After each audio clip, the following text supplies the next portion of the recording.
სანამ შეხვედრა არ შედგება, აქცია არ გაიშლება. ჩვენ დღეს უნდა მოვითხოვოთ კომპეტენტური პასუხი პრეზიდენტის ადმინისტრაციის წარმომადგენლებისგან, მათ ძალიან კარგად იციან თქვენი პრობლემების შესახებ და აქედან გამომდინარე მე ვფიქრობ, რომ დადგა იმისი დრო, დაგცემ პასუხი, როგორ აპირებენ ამ საკითხის გადაწყვეტას. არავისთვის არ არის უცხო დღეს არც ატსტუპნიკების პრობლემა და არც დევნილების პრობლემა. და მე მინდა უთხრა ამ ხელისუფლებას, რომ მიიყვანს ხალხს იმ ზომამდე, რომ მათ მიმართონ პროტესტის უკიდურეს ფორმებს, როგორიც არის შიმშილობა, როგორიც არის საქართველოს მოქალაქეობაზე უარის თქმა და ასე შემდეგ. არავის არ უნდა ამის გაკეთება და მათ შორის არჩევნების ბოიკოტი. აფხაზეთიდან დევნილების პრობლემა არის ის, რომ მათ არ აქვს თავშესაფარი. ეს არის დევნილთა ის კატეგორია, რომელიც წლების განმავლობაში ცხოვრობს ქირით და სახელმწიფომ დღემდე არ უზრუნველყო და არ დააკმაყოფილა ეს ადამიანები. ხოლო რაც შეეხება ატსტუპნიკებს, ანუ ბინათ მოსარგებლეებს, მათ წლების უკან გადახდილი აქვთ თანხები ბინებში იმ მიზნით, რომ ეს შეესყიდათ და გამხდარიყო მათი საკუთრება.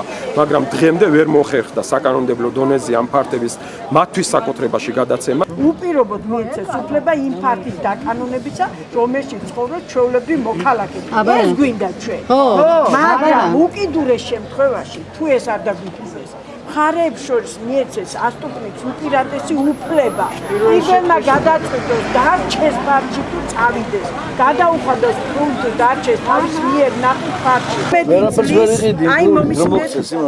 ხო, მაგას ვიცი. 2012 წლის ნოემბრის კანონ პროექტით მერიის ინიციატივით მეპასტრონეს და ატსტუპნიკის უფლებები გათანასწორდა, რაც არ სრულდება რეალურად. ჩაწერის ინსტიტუტი იყო, ფულს იღებდა მეპატრონე, ყიდიდა ოთახებს, წერდა ხალხს და იყავი ნამდვილი მესაკუთრე, არავინ არ გვედავებოდა მაშინ.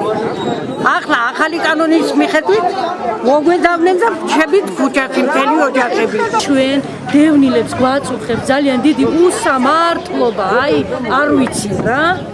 როგორ დავარქვა კიდე მეტი მეორე სახელი, რომელსაც ჩვენმა პრეზიდენტმა ძალიან კარგად გამოვიდა, ჩვენ მას ვუსმენდით, ყოველთვის ვუსმენთ და ასე თქვა, უსამართლობის გრძნობა არც ერთ ქართველს არ უნდა გააჩნდეს და ჩვენ უსაზღვრო უსამართლობის გრძნობა გავაჩინოთ.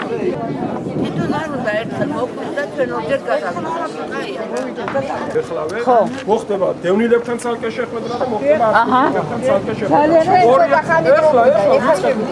ეს ამე დევნილი. დევნილი, წამო. ყველა დევნილი არ ვიქნებით, რომ გამოვხდით.